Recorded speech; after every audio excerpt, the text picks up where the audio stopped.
पाकिस्तान में फैज़ाबाद के करीब औजरी कैंप पे अटैक हुआ, उसके पीछे कौन था और ये कार्रवाई किसने करवाई थी और इसका मोटिव क्या था? अच्छा, इसके लिए पहले तो मैं आपको दो तीन कॉन्स्पिरेसी थ्योरी देता हूं जो हैं बाहर मौजूद। Then I give you the real version. पहले गवर्नमेंट ऑफ पाकिस्तान का वर्जन जान लेते हैं वो क्या था।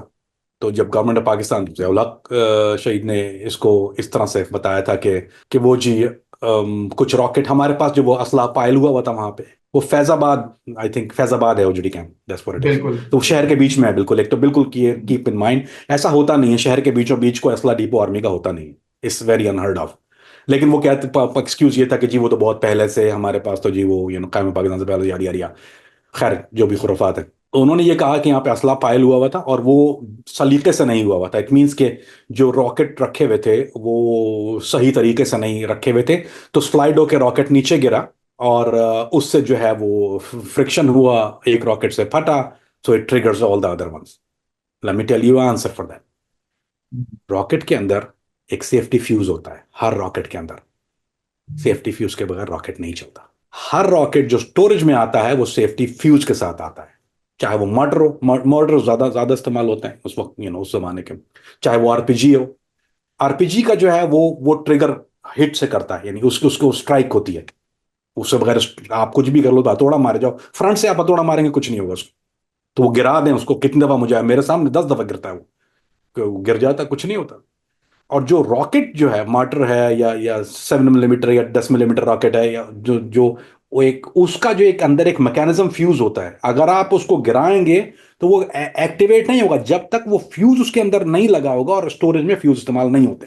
तो यहाँ पे जो गवर्नमेंट का, चूंकि पुरानी बात है इसलिए मैं खोल के बोल देता हूँ। तो एक तो पहली बात ये कि वो ऑफ कोर्स वहां पर लोडेड था, वो उसमें बहुत फाइल अप था असला वहां पर, और मिसमैनेज भी था, इसमें भी कोई शुबा नहीं है। लेकिन ट्रिगर जो था वो रॉकेट किसी रोल होके गिरने से उस चीज को रिकॉर्ड नहीं किया गया था। देयर वाज, वो एक दहशतगर्दी की कार्रवाई थी।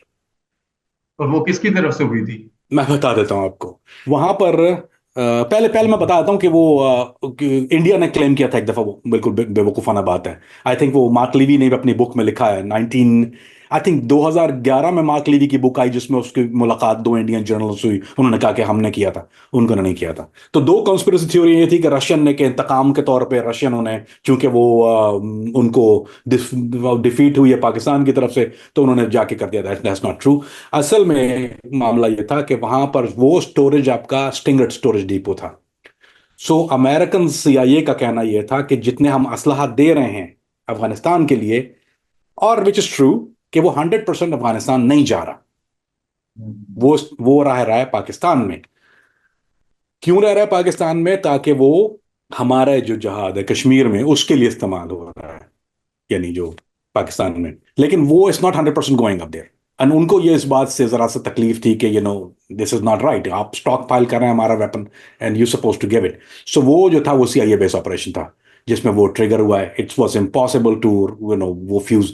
और वो उसका जो जो रेसिपी थी वो यही था कि वो एक रॉकेट वहां जो था वो उन्होंने, जो जब उन्होंने अमेरिकन ने जो एक शिपमेंट भेजी, तो उसमें वो फ्यूज ऑफ नहीं थे, बल्कि वो फ्यूज ऑन क्रेट के अंदर जो थे, फ्यूज ऑन रॉकेट थे, वो रिमोट कंट्रोल डेटनेटर था। एंड देन दे रिमोट डेटनेटेड, उसके बाद जो था वो ट्रिगर हुआ। एंड उसके बाद जो तबाही हुई पाकिस्तान में।